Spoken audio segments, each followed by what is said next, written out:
স্বামীর অল্প ইনকামে সংসার খরচ চালিয়ে কিভাবে টাকা সঞ্চয় করি এবং তার সাথে কিভাবে ঘুরতে যাওয়ার চাহিদা পূরণ করি, আজকে তার সমস্তটা আজকের ভিডিওতে বলবো। নমস্কার বন্ধুরা, রিমি লাইফস্টাইল চ্যানেলে আমি রিমি প্রতিদিনের মতন আজ আবারও চলে এসেছি নতুন একটা ভিডিও নিয়ে তোমাদের কাছে। আশা করি দূরে কাছে যে যেখান থেকে ভিডিওটা দেখছো সকলে ভালো আছো, আর তোমাদের ভালোবাসায় আমিও খুব ভালো আছি। বন্ধুরা, ভিডিও তো সবসময় শুরু করি বাড়ির বা ঘরের চার দেওয়ালের মধ্যে দিয়েই। আজকের ভিডিওটা শুরু করলাম একটু আলাদাভাবে। এই যে ঘুরতে গিয়েছিলাম সেখান থেকেই। আগের দিন আমি একটা ভিডিওতে ছেড়েছিলাম যে আমি কিভাবে টাকা সঞ্চয় করে ঘুরতে গিয়েছি। আজকে সেটা সম্পূর্ণ বিস্তারিতভাবে তোমাদের সাথে শেয়ার করব। তার আগে দেখো কত সুন্দর একটা মন্দিরে গিয়েছিলাম। প্রথম এটা হচ্ছে গিয়ে আমরা আগে যেখানে যাওয়ার কথা সেখানে এখনও পৌঁছোইনি। রাস্তায় এই যে প্রথমে এই মন্দিরটা পড়েছে, তাই এটা দেখতে দেখতে গেলাম। এটা কিন্তু অনেকটা পাহাড়ের উপরে। তারপরে সেখান থেকে ছোট বাসে করে আবার আমাদের মেইন যে বাসে আমরা গিয়েছিলাম সেখানে পৌঁছচ্ছি। এখানে আসলে বড় বাস পৌঁছায় না। আর এদিকে দেখো কত সুন্দর কাজু বাদামের গাছ, সবে ফুল এসেছে, এখনও ফল হয়নি। কি বলবো, আমারও খুব ইচ্ছে দেখার, কিন্তু আর কি করা যাবে, এখন ফুলের সময়, তাই গাছ ভর্তি ফুল আছে কিন্তু কোনো ফল নেই। যাই হোক, এবার এখানে দেখো কি সুন্দর ঠান্ডা পরিবেশ, কি বলবো, আমরা সবাই মিলে গল্প করছিলাম।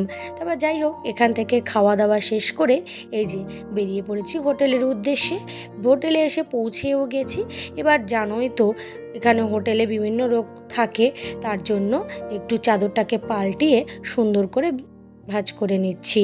আমাদের নিজস্ব চাদর পেতে নিচ্ছি। এখানে ছিল চাদর, সমস্ত কিছু পাতা আমি তুলে ফেলেছি। বাড়ি থেকে নিয়ে যাওয়া চাদরটাকে সুন্দর করে পাতিয়ে নিচ্ছি। যাই হোক বন্ধুরা, ভিডিও শুরুতেই আমি বললাম তোমাদেরকে যে স্বামীর অল্প ইনকামে সংসার খরচ চালিয়ে টাকা বাঁচিয়ে টাকাও সঞ্চয় করলাম এবং কিভাবে ঘুরতে গেলাম সমস্তটা তোমাদের সাথে আজকে আমি শেয়ার করব। আসলে বন্ধুরা, টাকা সঞ্চয় তো করতেই হবে, তাই না? ভবিষ্যৎকে সুন্দর করতে হলে টাকা সঞ্চয় করতে হবে, কিন্তু টাকা সঞ্চয়ের পাশাপাশি নিজের যে ঘুরতে যাওয়ার একটা চাহিদা, দূরে ঘুরতে যাওয়ার চাহিদা কিন্তু সকলের মনের মধ্যেই থাকে। তাই সেই চাহিদাটাকেও তো একটু পূরণ করতে হবে, এবং সেটা এমনভাবে পূরণ করতে হবে যাতে তোমার সংসারের সঞ্চয়ের জন্য কোনো ক্ষতি না হয়, তাই না? সঞ্চয় তো করতে হবে এবং তার সাথে একটু একটু করে চেষ্টা করতে হবে কিভাবে ঘুরতে যাওয়া যায়, তার জন্য কিছু কিছু টাকা সঞ্চয় করা। যাই হোক বন্ধুরা, তোমাদের জন্য দেখো একটা আমি লিস্ট এনেছি, যে সঞ্চয়ও হবে ঘুরতে যাওয়াও হবে। যে দেখো, সঞ্চয় তো আমাদের প্রধানত একটা মেন কাজ, কিন্তু একটু একটু মাঝে মাঝে ঘুরতে যাওয়াটা দরকার, তাই না? এই যে দেখো, আমি বাজার খরচ থেকে কখনো 20 টাকা, কখনো 30 টাকা, কখনো 50 টাকা কিন্তু সঞ্চয় করি। বাজার মানে সবজি বাজার। আর মুদি বাজারের থেকেও কিন্তু ওরকমই 20 টাকা, 30 টাকা, 50 টাকা, কখনো 40 টাকাও সঞ্চয় হয়। আর এদিকে দেখো, টিউশনির যে মায়না, কারোর দেখো 350 টাকা, তখন আমি করি 300 টাকা থোক টাকাটা রেখে দিই, আর ওই যে 50 টাকা থাকে সেটা কিন্তু আমি আলাদাভাবে সঞ্চয় করি। আর তার সঙ্গে কখনো 100 টাকাও হয়, কখনো 30 টাকাও হয়। যাই হোক, আর মেশিনের কাজের থেকে মাঝে মাঝে সঞ্চয়টা আমি একটু বেশি করে থাকি। ওটা থেকে হচ্ছে কখনো 100 টাকা, কখনো 50 টাকা, কখনো 150 টাকা। 150 টাকা বেশি একটা রাখা হয় না, ওই 100 কি 50 টাকাটাই বেশি রাখা হয়। এই যে দেখো, এবার এই যে এখান থেকে যে খুচরো টাকা যেগুলো, সেগুলোর যে সঞ্চয়টা সেটা আমি তোমাদেরকে দেখাচ্ছি। থোক টাকার সঞ্চয় না, থোক টাকাটা কিন্তু আমি একেবারেই ব্যাংকে রেখে আসি। আর এই যে খুচরো টাকাগুলো যাকে, সেখান থেকে কিন্তু আমি কিছু অল্প সঞ্চয় করি, আর কিছু কিন্তু ঘোরার জন্য রেখে দিই। এই যে একটা কথা হলো যে সঞ্চয় তো আমার প্রতিনিয়ত করতেই হবে, সেটা হচ্ছে ভবিষ্যৎকে সুরক্ষিত করার জন্য। কিন্তু ঘুরতে যাওয়া তো আর প্রতিনিয়ত লাগে না। যদি বছরে একবার দুবার একটু ঘুরতে যাওয়া যায় তাতে ক্ষতি কী, তাই না? সেই জন্য একটু একটু করে টাকা সঞ্চয় করে রাখার কথা বলছি।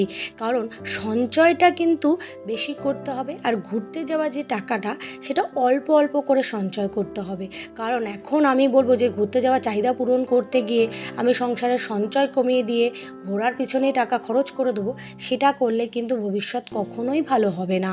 আমি বলতে চাইছি যে তুমি এক বছরে 1 কি 2 বার অন্তত একটু বাইরে ঘুরতে যাওয়ার জন্য কিছু টাকা সঞ্চয় করে রাখা। যেমন আমি কিন্তু এই যে ঘুরতে গিয়েছি, এটা কিন্তু আমি একটা সময় অল্প অল্প করে টাকা সঞ্চয় করেছি। আমাদের একটা বই আছে, সেই বইতে অল্প অল্প করে টাকা রেখেছি। রাখতে এই দেখো প্রায় বছরের মাথায় এসে আমার এই যে কিছু সঞ্চয় হয়েছে, আমি এটা নিয়ে একটু দূরে ঘুরতে গেছি।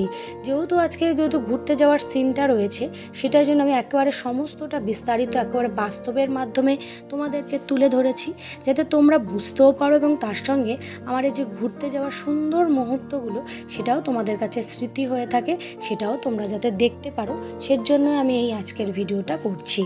আসলে বন্ধুরা, ভিডিওটা যদি এমন হয় যে বাস্তবের মাধ্যমে তোমাদেরকে তুলে ধরি, তাহলে তোমাদের দেখবে দেখতে সুবিধা হয়, বুঝতে সুবিধা হয় এবং তোমাদের করতেও সুবিধা হবে। আর তোমাদের যখন ভিডিওটা দেখবে তোমরা, তখন কিন্তু তোমাদেরকে বোরিং মনে হবে না। যদি আমি টাকা পয়সার সমস্ত কিছু তোমাদেরকে খালি দেখাতেই থাকি, তাহলে তোমাদের দেখতেও ভালো লাগবে না। তাই আমি চেষ্টা করি যে আমার চ্যানেল মতন যে টাইটেলে কাজ করলে আমার মোটামুটি একটু ভিউজ আসবে, সেরকম টাইটেলেরও কাজ করি এবং তার সাথে আমার ভিডিওটাও আমি সেইভাবেই তুলে ধরার চেষ্টা করি, যাতে করে অডিয়েন্সের দেখতে সুবিধা হয়। যাই হোক, যেই কথাটা বলছিলাম বন্ধুরা, এই যে ঘুরতে গিয়েছিলাম সমুদ্রে যেতে কিন্তু মাঝে মাঝে খুব ইচ্ছে হয়। আর এটা আমাদের বাড়ি থেকে বেশ দূরে, বলতে পারো অন্য একটা রাজ্যে ঘুরতে গিয়েছিলাম। আমরা থাকি পশ্চিমবঙ্গে আর এটা উড়িষ্যা রাজ্যে। আর এখানে সমুদ্রতে না বালি, লাল বালি। আর আমরা আগের বার যে বকখালিতে ঘুরতে গিয়েছিলাম, ওখানে ছিল সাদা বালি, আর এটা সম্পূর্ণ লাল বালি। দেখো পুরো লাল বালিতে ভরা। কিন্তু আমরা ভাবছি যে এখানে লোকেদের তো বালি তালে কিনতে হয় না, তারা সহজেই মানে পাকা দেওয়াল বাড়ি তৈরি করতে পারে। কিন্তু না, এই বালিটা নোনা বালি। এটা সেইভাবে নিলে একবারে ব্যবহার করা যায় না, কারণ সেটা নিয়ে যদি বাড়ি তৈরি করা হয় তাহলে নাকি ভেঙে পড়ে। এটা আমি জানতাম না। যাই হোক, জাস্ট দেখো কত সুন্দর একটা ভিউ, মানে অসাধারণ, মানে কি বলবো, মানে মুগ্ধ হয়ে যাওয়ার মতন। আর এদিকে দেখো সমস্ত জল, মানুষগুলো কত পাশ দিয়ে কি সুন্দর হেঁটে চলছে, আমরাও হাঁটছিলাম। যাই হোক, একটু ভিডিও তো করতে হবে, বেশি একটা ভিডিও আমি করিনি, যেহেতু অনেকটা দূরে গেছি, ছেলে মেয়ে রয়েছে ছোট, ওদেরকে দেখে রাখতে হয়। তাই জন্য আমি সত্যি কথা বলতে সেইভাবে ভিডিও করতে পারি না, কিন্তু তাও চেষ্টা করি যাতে তোমাদের কাছে আমি কিছু তথ্য তুলে ধরতে পারি, যেটা আমার স্মৃতিতেও থাকবে এবং তোমাদের কাছেও পৌঁছাবে। আসলে একজন মধ্যবিত্ত ঘরের গৃহিণী তো আমার অনেক দূরে যাওয়ার মতন হয়তো সামর্থ্য আমার কাছে নেই, কিন্তু মাঝে মধ্যেই কাছে পিঠে ছেলে মেয়েদেরকে একটু ঘুরতে যাওয়ার মতন চেষ্টা আমি করে থাকি। এর জন্যই তো এত পরিশ্রম করি, তাই না? দুবেলা টিউশনি পড়ানো, মেশিন চালানো, তার সঙ্গে আবার ইউটিউবে কাজ করা, এটাও কিন্তু আমার একটা কাজ, এটাও কিন্তু আমি দায়িত্বের সাথে করার চেষ্টা করি। তার জন্য মাঝে মধ্যে কিন্তু এই টুকটাক ভিডিও তোমাদের সাথে তুলে ধরি। আর এদিকে দেখো বন্ধুরা, একটা ছেলে এত সুন্দর এটা তৈরি করেছে, দেখো জলপরীটা এত সুন্দর, কি বলবো। ওই দেখো নামটা রেখে রেখেছে রাকেশ, ও একজন স্টুডেন্ট এই কাজটা করে, এবং এই যে ফটোটা আমরা তুলছি তার জন্য কিছু টাকা ওকে আমি দিয়েছি, মানে ওইভাবে সবার কাছ থেকে অল্প অল্প করে আর্নিং করে। আর যাই হোক, প্রতিভা দেখিয়ে যদি কেউ টাকা ইনকাম করে, তাতে আমার কাছে মনে হয় এটাই অনেক বেটার। ওই লোকের কাছে মানে হাত পাতার থেকে এইভাবে প্রতিভা দেখিয়ে যদি কাজ করা যায়, সেটা কিন্তু অনেকটা ভালো, তাই না? আর এই দেখো প্রতিভার দাগ দিতে হবে, কিন্তু এত সুন্দরভাবে এঁকেছে, কি বলবো। তা যাই হোক, আমার এত ভালো লেগেছে। যাই হোক, কথা বলতে বলতে কিন্তু বন্ধুরা আমি অনেকটা পথ চলে এসেছি।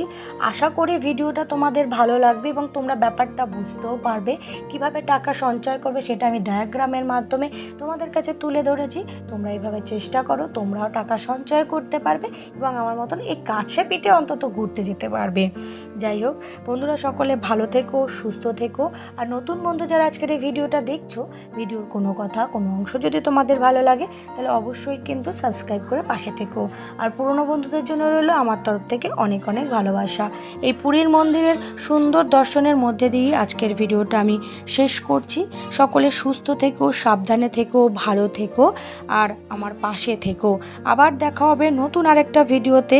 আজকের মতন টাটা, সকলে কিন্তু সাবধানে থেকো। আর নেক্সট ভিডিওটা দেখার সকলকে অনুরোধ রইল।